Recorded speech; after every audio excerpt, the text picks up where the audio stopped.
Assalamualaikum warahmatullahi wabarakatuh. Saya Nur Istiqomah Dwi Lutfi. Saya Sylvia Lutfia. Saya Salma Nabila. Kami dari kelompok 3 akan mempresentasikan hasil makalah kami yang berjudul Media dan Sumber Pembelajaran PKN di MI. Pendahuluan, salah satu tugas pendidik adalah mengajar. Hal ini menyebabkan adanya tuntutan kepada setiap pendidik untuk dapat menjawab pertanyaan tentang bagaimana seharusnya mengajar. Dengan kata lain, setiap pendidik dituntut untuk memiliki kompetensi mengajar. Langsung pada pembahasan. Yang pertama, media atau alat dalam pembelajaran PKN. Pengertian media. Kata media berasal dari bahasa Latin medius yang secara harfiah berarti tengah, perantara, atau pengantar. Media dapat diartikan sebagai sumber belajar yang dikategorikan menjadi sumber dalam bentuk manusia, guru atau dosen, dan sumber bukan manusia, yakni materi atau kejadian yang membangun kondisi yang membuat para peserta didik mampu memperoleh pengetahuan, keterampilan, dan sikap. Namun, dalam pembahasan ini dapat difokuskan pada media sumber belajar bukan manusia. Menurut Asosiasi Teknologi dan Komunikasi Pendidikan di Amerika, membatasi media sebagai segala bentuk dan saluran yang digunakan untuk menyalurkan pesan atau informasi. Menurut Gagne menyatakan bahwa media adalah berbagai jenis komponen dalam lingkungan peserta didik yang dapat merangsangnya untuk belajar. Sementara itu, menurut Bigges berpendapat bahwa media adalah segala alat fisik yang menyajikan pesan serta merangsang peserta didik untuk belajar. Buku, film, kaset, bingkai adalah contoh-contohnya. Menurut Pendidikan Nasional mengartikan media sebagai bentuk-bentuk komunikasi baik tercetak maupun audiovisual serta peralatannya. Dari beberapa pendapat yang dikemukakan, dapat disimpulkan bahwa media adalah segala sesuatu yang dapat digunakan untuk menyalurkan pesan dari pengirim ke penerima sehingga dapat merangsang pikiran, perasaan, perhatian, dan minat serta perhatian peserta didik sedemikian rupa sehingga proses belajar terjadi. Media pembelajaran dapat diartikan sebagai media yang digunakan dalam pembelajaran, yaitu meliputi alat bantu pendidikan dalam mengajar serta sarana bawa pesan dari sumber belajar ke penerima peserta belajar atau peserta didik. Kemudian, fungsi media pembelajaran PKN. Berikut ini merupakan beberapa fungsi dari adanya media pembelajaran PKN. Yang pertama, media pembelajaran sebagai alat bantu dalam pembelajaran. Pada satu sisi, ada materi ajar yang tidak memerlukan alat bantu, tetapi di lain pihak ada materi ajar yang sangat memerlukan alat bantu, tetapi di pihak lain ada materi ajar yang sangat memerlukan alat bantu berupa media pembelajaran. Yang kedua, media pembelajaran sebagai sumber belajar. Sumber belajar adalah segala sesuatu yang dapat dipergunakan sebagai tempat bahan pembelajaran untuk sumber belajar peserta didik tersebut berasal. Macam-macam media dalam pembelajaran. Berikut ini merupakan berbagai macam media yang dapat digunakan dalam pembelajaran PKN. Di antaranya media grafis. Media grafis termasuk media visual yang berfungsi untuk menarik perhatian, memperjelas sajian ide, mengilustrasikan atau menghiasi fakta yang mungkin akan cepat dilupakan atau diabaikan bila tidak digrafiskan. Saluran yang digunakan menyangkut indera penglihatan. Pesan yang akan disampaikan dituangkan ke dalam simbol-simbol komunikasi visual. Berikut merupakan yang termasuk ke dalam kelompok media grafis. Yang pertama, gambar atau foto. Yang kedua, sketsa. Adalah gambar yang sederhana atau draft kasar yang melukiskan bagian-bagian, pokoknya tanpa detail. Yang ketiga, diagrama. Adalah suatu gambar sederhana yang menggunakan garis-garis dan simbol-simbol. Diagram atau sketsa menggambarkan struktur dari objek secara garis besar.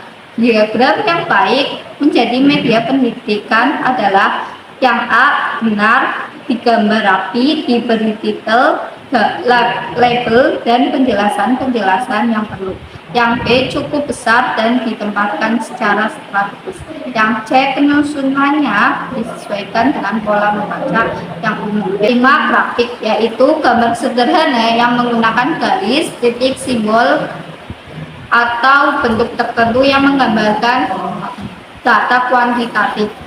Grafik digunakan untuk menjelaskan perkembangan atau perbandingan suatu objek yang saling berhubungan. Sebagai media pendidikan, grafik dapat dikatakan baik apabila memenuhi ketentuan berikut. Yang A, jelas untuk dilihat dan dibaca peserta didik. Yang B, setiap grafis sebaiknya hanya menyajikan satu ide atau pokok masalah. Yang C, menggunakan warna-warna kontras dan harmonis. Yang D, dibuat secara ringkas dan diberi judul. Yang E, sederhana, menarik, teliti, dan mampu berbicara sendiri. Begitu peserta didik membaca, langsung mengerti maksudnya. Stop musik. Yang keenam, kartun, yaitu suatu gambar inisiatif yang menggunakan simbol-simbol untuk menyampaikan suatu pesan secara tepat dan ringkas, atau sesuatu sikap terhadap orang, situasi, atau kejadian-kejadian tertentu. Kartun biasanya hanya menangkap esensi pesan yang harus disampaikan dan menuangkan ke dalam gambar sederhana. Yang ketujuh, poster, tidak hanya digunakan untuk menyajikan kesan-kesan tertentu, tetapi juga mampu mempengaruhi dan memotivasi tingkah laku orang yang menyelidikinya. Secara umum, poster yang baik hendaklah yang pertama sederhana, yang kedua menyajikan suatu ide, yang ketiga berwarna, dan yang terakhir slogannya ringkas dan jitu. Media proyek diam. Yang pertama, satu, film bingkai, yang kedua film rangkai, yang ketiga OHT atau overheard transparasi. Yang D, media proyeksi gerak dan audio visual. Media yang termasuk dalam kelompok ini adalah film gerak, kedua televisi, ketiga video, keempat multimedia, kelima benda. Pengertian sumber pembelajaran. Sumber belajar adalah suatu sumber baik berupa data, orang, dan wujud tertentu yang dapat digunakan oleh peserta didik dalam belajar, baik secara terpisah maupun secara terkombinasi, sehingga mempermudah peserta didik dalam mencapai tujuan belajar atau mencapai kompetensi tertentu. Sumber belajar. Menurut Rohani, manfaat sumber belajar antara lain: yang pertama, memberikan pengalaman belajar secara langsung dan konkret kepada peserta didik. Yang kedua, dapat menyajikan sesuatu yang tidak mungkin diadakan, dikunjungi, atau dilihat secara langsung dan konkret. Yang ketiga, dapat menambah dan memperluas cakrawala sajian yang ada di dalam kelas. Yang keempat, dapat memberi informasi yang akurat dan terbaru. Yang kelima, dapat membantu memecahkan masalah pendidikan baik dalam lingkup mikro maupun makro. Yang selanjutnya dapat memberi informasi yang positif apabila diatur dan direncanakan pemanfaatannya secara tepat. Yang terakhir dapat merangsang untuk berpikir, bersikap, dan berkembang lebih lanjut. Yang selanjutnya yaitu komponen sumber belajar. Komponen sumber belajar itu sendiri merupakan suatu sistem, artinya sumber belajar itu sendiri merupakan satu kesatuan yang di dalamnya terdapat berbagai komponen yang saling berhubungan, saling mempengaruhi, serta saling melengkapi. Komponen yang dimaksud adalah semua bagian yang ada di dalam sumber belajar, baik yang dirancang ataupun yang dimanfaatkan. Adapun komponen-komponen sumber belajar sebagai berikut. Yang pertama, tujuan dan fungsi sumber belajar. Yang kedua, bentuk atau keadaan fisik sumber belajar. Yang ketiga, pesan. Dan yang keempat, tingkat kesulitan atau kompleksitas pemakaian sumber belajar berkaitan dengan keadaan fisik dan pesan sumber belajar. Kemudian, klasifikasi sumber belajar. Sumber belajar dapat diklasifikasikan sebagai berikut. Yang pertama, pesan. Informasi yang harus disalurkan oleh komponen lain berbentuk ide, fakta, pengertian, atau data. Yang kedua, manusia. Orang yang menyimpan informasi atau menyalurkannya. Yang ketiga, bahan. Sesuatu bisa disebut media software yang mengandung pesan untuk disajikan.